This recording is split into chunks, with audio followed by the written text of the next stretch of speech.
ഈ രാഷ്ട്രീയത്തിൻ്റെ പേരിൽ അല്ലെങ്കിൽ ഈ രീതിയിൽ, അതായത് മലയാളത്തിൽ നിന്ന് ലാലേട്ടൻ ഒരു വലിയ വിജയം കൊണ്ടുപോകണ്ട എന്ന് തീരുമാനിച്ച് ആരെങ്കിലും ഇറങ്ങിയിട്ടുണ്ടെങ്കിൽ അതൊരു തെറ്റിദ്ധാരണയാണ്.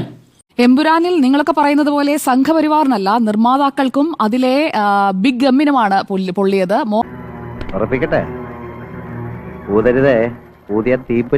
ബിഗ് ഗമ്മിനുമാണ് പൊള്ളിയത്. മോഹൻലാലിനാണ് യഥാർത്ഥത്തിൽ പൊള്ളിയിരിക്കുന്നത്. ഇത് മറ്റൊരു കിളവി. നിനക്ക് പറ്റൂലേ, കളഞ്ഞിട്ട് പോടേ. കുറെ സമയമായിട്ട് കളിയാക്കണ്.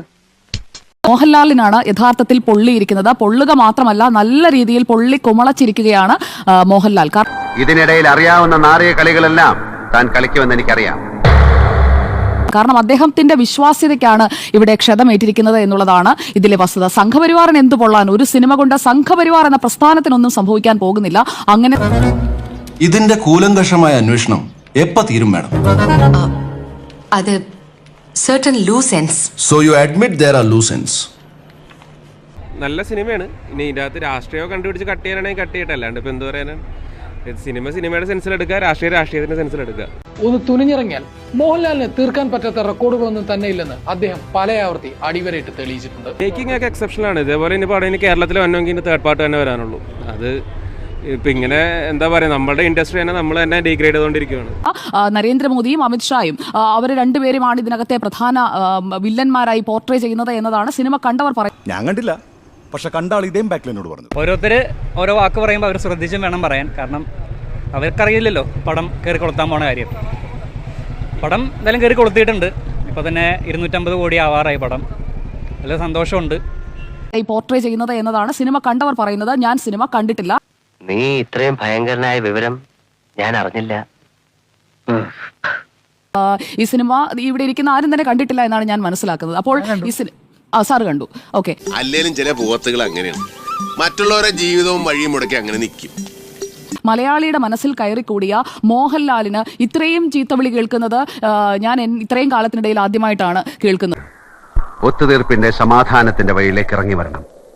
എല്ലാം ശുഭമായി അവസാനിക്കുന്ന ഒരു ദിവസത്തെക്കുറിച്ച് ഞാൻ ചിന്തിക്കുന്നുള്ളൂ. മോഹൻലാലിന്റെ ഒരു ഗതികേട് ആലോചിക്കണം. പൃഥ്വിരാജ് എത്ര ക്ലവർ ആയിട്ടാണ് ഇതിന്റെ മാർക്കറ്റിംഗ് എക്സിക്യൂട്ട് ചെയ്തത് എന്നുള്ളതാണ് ഈ വിഷയത്തിൽ നമ്മൾ മനസ്സിലാക്കേണ്ടത്. എന്തിന് കോടതിയെ കൊണ്ടുപോലും അവരെ കണ്ടാൽ അറിയില്ലേ എന്ന് പറയിപ്പിച്ച പച്ചയായ ജാതിയുടെ രാഷ്ട്രീയം. സംഘപരിവാറോ RSSും ഒന്നും ഈ 17 വെട്ട് വെട്ടാം എന്ന് വെട്ടാൻ പറഞ്ഞതല്ല, അങ്ങോട്ട് പോയി കൈകൂപ്പി പറഞ്ഞതാണ് ഞാൻ വെട്ടിക്കോളാം, എന്റെ പടം തിയേറ്ററിൽ നിന്ന് പിൻവലിക്കരുതേ എന്ന്. അതാണ് ആ വിശ്വാസമാണ് യുവർ ഓണർ ഈ നാട്ടിലെ രാഷ്ട്രീയം. ചോദ്യം ചോദിക്കുന്നവരെ നിശബ്ദരാക്കുന്ന രാഷ്ട്രീയം, വിരൽ ചൂണ്ടുന്നവരെ വിലങ്ങണിയിക്കുന്ന രാഷ്ട്രീയം. അതാണ് ഇവിടെ സംഭവിച്ചിരിക്കുന്നത് എന്നുള്ളതാണ് ഇതിലെ വസ്തുതയാണ് ഞാൻ പറയുന്നത്. ഞാൻ വിത്ത് ക്ലിയർ സോഴ്സിൽ നിന്നാണ് പറയുന്നത്. വേണമെങ്കിൽ പൃഥ്വിരാജിന് ഖണ്ഡിക്കാം. കാരണം ഈ രാജ്യം ഒരുത്തന്റെയും തന്തയുടെ വകയല്ല. ഇത് നമ്മുടെ രാജ്യമാണ്, നമ്മുടെ. അത് കേട്ട് കൈ കെട്ടി ഇങ്ങനെ ഇരിക്കാനല്ല ഞാൻ ഇവിടെ ഇരിക്കുന്നത്. കേട്ടോ, ചില ആളുകൾ അല്ല പൊള്ളിയത്. ഇത് ഞങ്ങളുടെ സ്ഥിരം കളിയാ അല്ലേ? പൊള്ളിയത് മോഹൻലാലിനും പൃഥ്വിരാജിനും ആന്റണി പെരുമ്പാവൂരിനും നിർമ്മാതാവായ ഗോകുലം ഗോപാലനുമാണ്. ഏറ്റവും അതിന് പ്രാന്തമോളെ. ശരിക്കും ഇനി എനിക്ക് പ്രാന്താവൂട്ടോ. അത് താങ്കൾക്ക് കിട്ടിയ സോഴ്സ് ആണെന്ന് പറഞ്ഞാൽ സോഴ്സ് പറയണം. എന്റെ സോഴ്സാണ്. എന്റെ സോഴ്സാണ്. പൃഥ്വിരാജ് ആകണം. നന്നായിട്ടുണ്ട്. പൃഥ്വിരാജ് ആകണം എന്റെ സോഴ്സ് എന്ന് വാർത്തയിൽ പോലും നിർമ്മാതാക്കളുടെ സമ്മർദ്ദം കൊടുത്ത വാർത്തയുടെ സോഴ്സിനേക്കാൾ സോഴ്സ് ഉണ്ടെന്ന് വെച്ചോ താങ്കൾ? ഞാൻ തീരുമാനിക്കും. ഞാൻ എതിർക്കേണ്ടത് എവിടെ തീരുമാനിക്കണമെന്ന് സുജയ തീരുമാനിക്കണ്ട. ഞാൻ പറയുന്നതിനകത്ത് ഞാൻ പറയാനുള്ള സുജയ പറഞ്ഞു. ഞാനിപ്പോ ചങ്കെടുത്ത് കാണിച്ചാലും അഞ്ജലിക്കത് ചെമ്പരത്തി പോയിട്ട് തോന്നും. തിട്ടൂർ അനുസരിച്ച് താങ്കൾ തിട്ടൂർ എനിക്ക് ഇങ്ങോട്ട് വേണ്ടത് ഞാൻ പറഞ്ഞു. അല്ല, അത് ഇങ്ങോട്ട്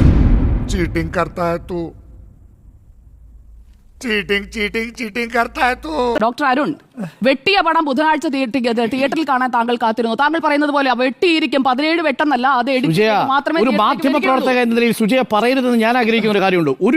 ഒരു മീഡിയ പീസ്, ഒരു സിനിമ ഒരു മീഡിയ ആണല്ലോ, അത് വെട്ടിയിരിക്കും എന്ന് താങ്കൾ പറയുന്നതിൽ എനിക്ക് വിഷമമുണ്ട്. അത്രേ ഉള്ളൂ. ശരി, മാത്തമാറ്റിക്സ് രണ്ടും കണക്ക് തന്നെ. നിന്നോടൊന്നും പറഞ്ഞിട്ട് കാര്യമില്ല. നോ ഇൻഫർമേഷൻ, വിവരമില്ല. ഒരു കാര്യം ഉറപ്പാണ്, മോഹൻലാൽ സൃഷ്ടിക്കുന്ന റെക്കോർഡുകൾക്ക് വട്ടം വയ്ക്കാൻ മറ്റാരെ കൊണ്ടും സാധ്യമല്ല. അതിന് മോഹൻലാൽ തന്നെ വീണ്ടും തുനിഞ്ഞിറങ്ങേണ്ടി വരും.